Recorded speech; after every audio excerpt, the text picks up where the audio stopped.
Greetings and well wishes, wanderers of the realm. I am Taliesin, from Avalon, from Wales, from Camelot, Sherwood, and now here at your behest, performing the full range of bardic arts, most veritable and true, from ancient times, now beholden to you. Yes, I am a bard, and all bards truly worthy of that title can sing songs of terrible battles and the heroes who fought therein. And not to be outdone, I, more than capable of this art, shall sing for you a tale of the most gruesome, fearsome, terrible, horrible, monstrous, atrocious, abominable battle there ever was. I'll tell you now the tale that makes the ages cry and laugh. Oh, this war old in Wales where swords with goats and badgers clashed, where jousters airborne sailed and every arrow failed. I'll tell you now of the battle of mishaps. Betwixt the rocky cliffs and nestled in its moat, the castle named Careless had never once been smote. Amassing on the heights that overlooked the fortress, the army poised to fight for their king and the thoughtless. Then down the mountainside their march began to rumble, but they didn't match their stride, and so they all began to tumble. 60,000 armored men collapsed to rolling all at once. Those many soldiers fiercely died before the battle had begun. The archers on the castle, they pulled their bowstrings tight, and then let go with both their hands, sending their bows away in flight. Those who survived the harsh descent to reach the mountain's feet, for a while then they nowhere went, they piled in a heap. King Inept the Thoughtless had attached his armor wrong. He rallied forth his troops, he said, "Stand up, we'll make that castle fall." But because of the way that he had misattached his faults, when he lifted his sword in the air, his armor pinched his balls.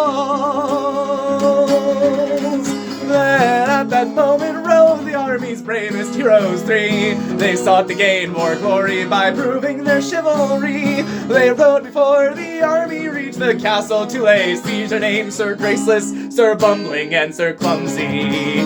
Ahead Sir Graceless rode towards the castle to assault it, when his horse stepped in a hole, planting his lance thus he pole vaulted. Through the air did he fly into the castle side, although his horse survived, Sir Graceless there untied.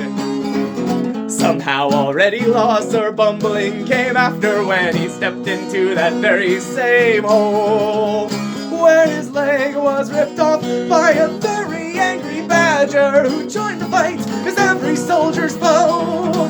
Terrified of this fearsome beast that killed while grown men fled, Sir Clumsy with his right hand reached to draw his sword, but locked his left.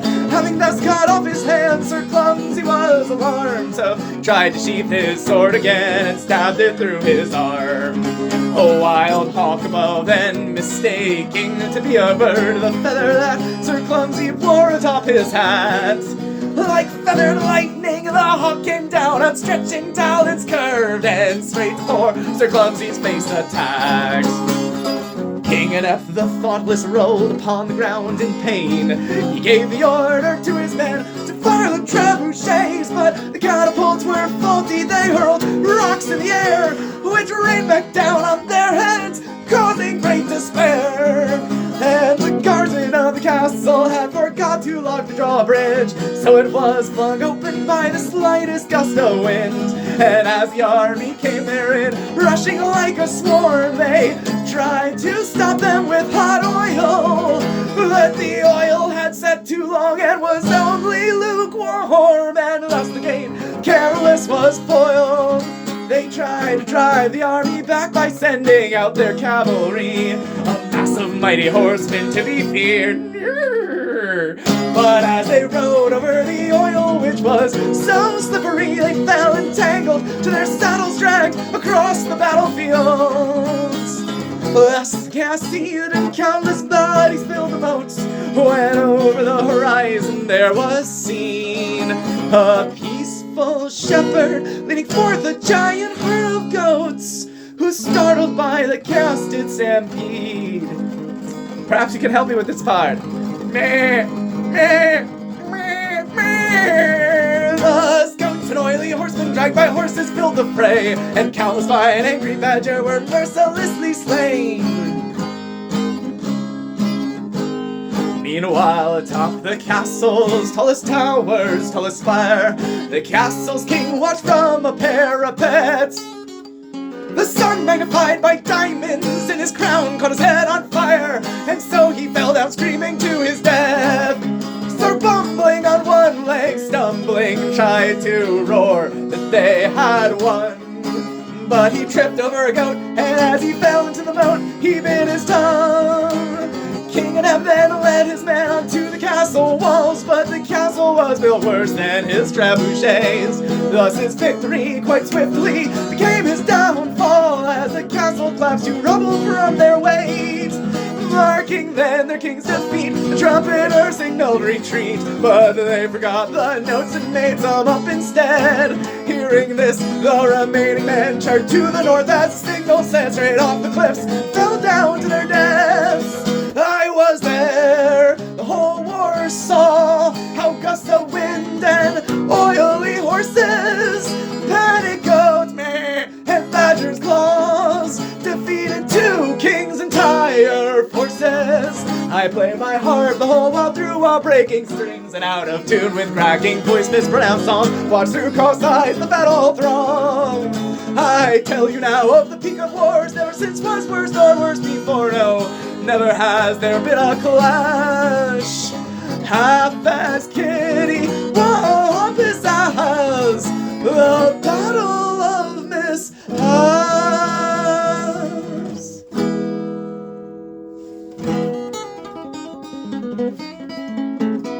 Yes, yes, a tale as true as it is profoundly terrible.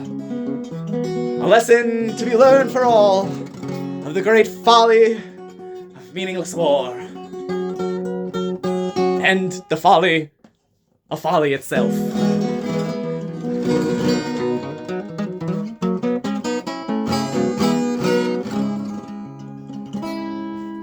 Perhaps a sweet song.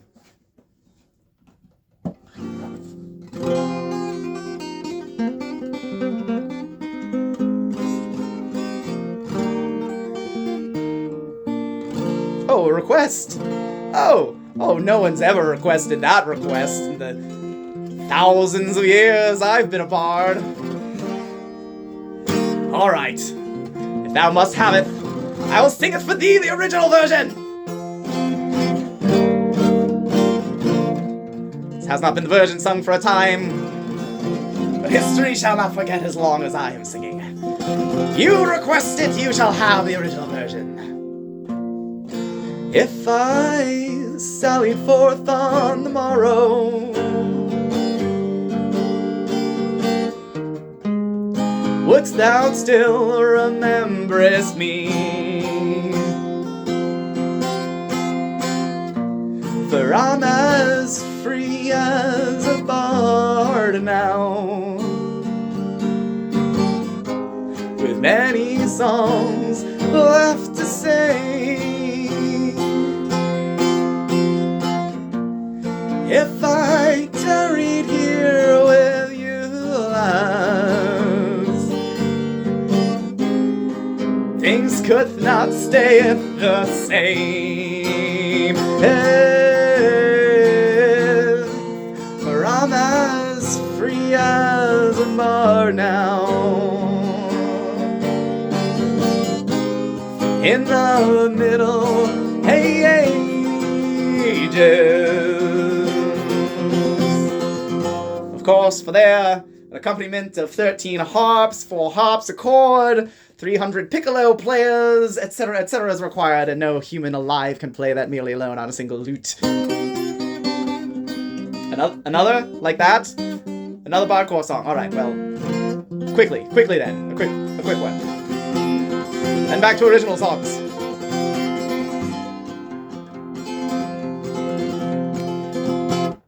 He's got a smile, it seems to me, hide a dagger behind the teeth. For I am the king and he's the next in line.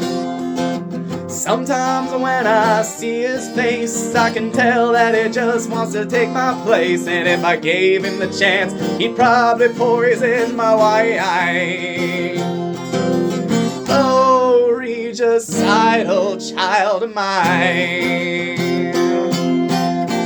Oh, regicidal child of mine. He's got eyes set on the crown, and I'm the only thing stopping him now. I don't want to kill my son, but he wants to kill me.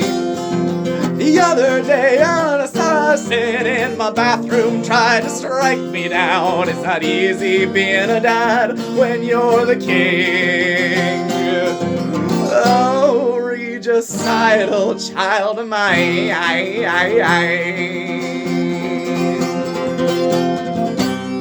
Alright, an original song.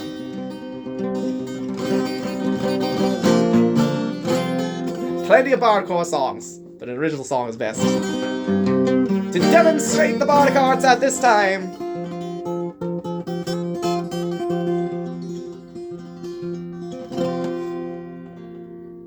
once there was a violinist exploring a home that he was given. When he found an old violin, it was such a lovely instrument. He pulled the bow across the string as well as he was able. Found that it still would ring while left sitting on the table. So he sat within arm's reach, see if he'd hear something. And from the violin heard squeaks and the sounds of small feet scuttling. He had a rat-filled violin, a rat-filled violin. It had a rat, but it sounded like a Stradivarius. It was a rat-filled violin. He had a rat-filled violin. Even with the rat, it was a lovely instrument. It must have climbed in through a sound hole, and it was just a pinky grown too big to leave anymore. So the violinist was thinking, it'd have to break the violin to set the rodent free, but it's just too nice to do that. So he kept playing on that fiddle so sweet and tenderly while feeding its resident wood rat. He had a rat-filled violin, he played a rat-filled violin. When he heard it squeak, he put some cheese and water in. It was a rat-filled violin, he had a rat-filled violin. He fed it with cheese and put a drip bottle in. Oh, once there was a violinist who had an old violin. He didn't realize there was a rodent in it until it started squeaking, squeak, squeak. And when he played the highest notes, the rat squeaks harmonized. And looking out from the sound holes, watch its itty bitty bitty little eyes. He had a rat-filled violin, a rat-filled violin. And that's why he called it his Ratafaria.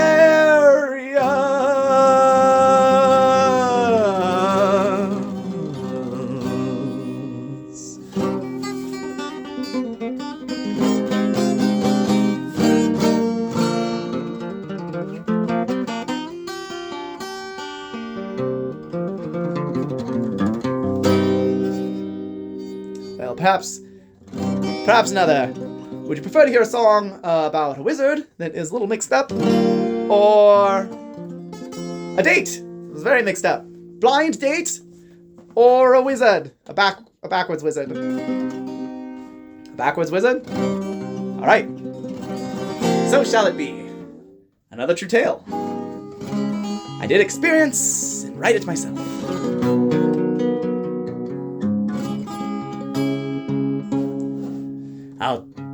I'll tell you now of someone strange I met while lost upon my way. Came walking backwards down the path, shoe on his head, feet into hats. I known him from rumors I'd heard, had I not seen, I'd thought them false. He was a backward sorcerer, famous for his magic faults. He cast every spell in full reverse, from rituals to hexes. He was the backward sorcerer, that wizard was dyslexic.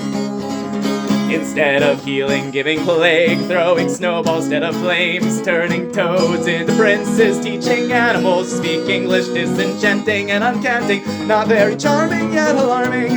unsorceling, unbinding spells, possessing weird demons in hell, calling out the moon and praying to the gods for doom, prophesizing the past, getting scryed by his looking glass, swinging on a pendulum, chalice as his magic wand, mixing really nasty potions that cause dreadful bowel motions, throwing torches into wells, telling backwards fairy tales, answering riddles no one asked, and teaching spells no one would cast, crawling with a broom on top of his head. He has swallowed countless amulets, crouching over doorways like a gargoyle. He's a cat's familiar, but he says that he's spoiled, taking eye of newt and wing of bat back to those creatures to reattach. He's a dyslexic wizard, but he's not bad.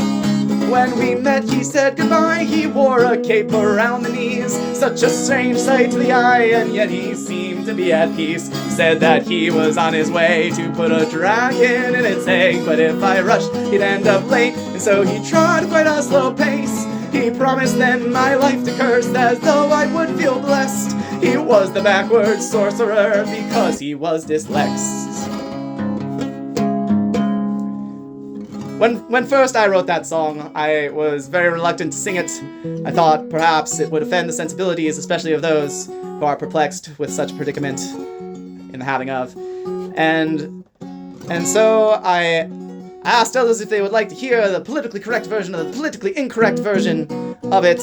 And of course, almost always they chose the politically incorrect version. Sometimes I didn't give the choice. In the politically correct version, I simply leave out all mention of dyslexia, and so there is simply no understanding of why he's casting everything backwards, except that he reads backwards or something like that as a wizard. But I've come to find, after singing that song for years now, for many people who requested it, that anyone is yet to be offended, and especially those who themselves say, "That's me, I have dyslexia." They laugh the hardest and the most heartily at it.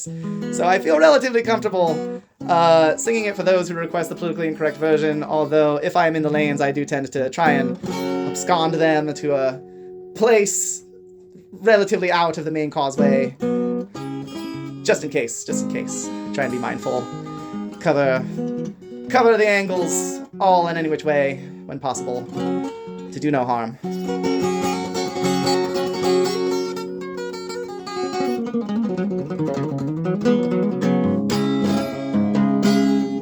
Well, there's so much that I could do, and there's so little time. So little time and so much that I could do. I suppose I should probably sing a song of parting. Farewell, as it were. This song I wrote for a bird that I saw walking on a path in the forest. I was in that forest practicing the Bardic arts, an ancient and old forest. And I did not know why that bird was walking on the path. It could have been flying. In fact, it was an ocean bird, and it was near the ocean. And yet it was not swimming, it was not flying, it was walking on a path in the forest, and I was perplexed. Querulous was I, and I had no words.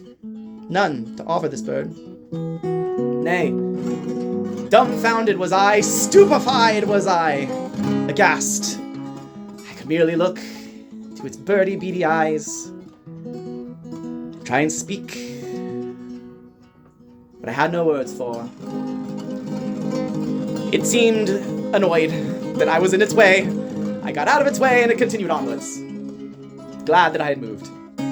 But I fell to my knees. Stricken as I was with shame, that I myself a bard, capable of the bardic arts, veritable and true from ancient times, practicing those very bardic arts in those very woods, had not a word to say at a moment such as that, when I of all people, a bard of all things, should know what to say. And so I set about most instantaneously in the writing of this little poem. And now, evermore, when I meet a wanderer in the path of life, and we are going different ways, and there is not time enough for all that I would hope to say, to tell them at least, in the way I will, that I think they are great, and I wish them well.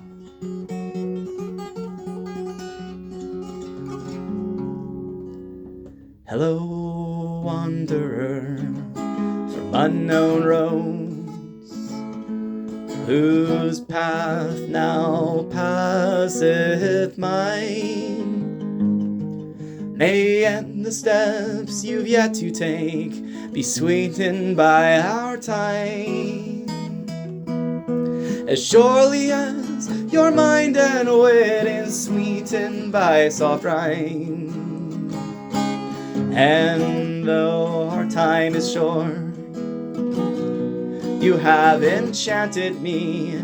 I know from much that I've explored, your rareness shines more splendorously, like a shooting star, casting so beauteous an arc, yet also just as soon to part. And though our time is fleeting by, as swift as starlets fly, time that as soon as had is lost forever till we die. Our time together is deserting us like wind deserts the chime.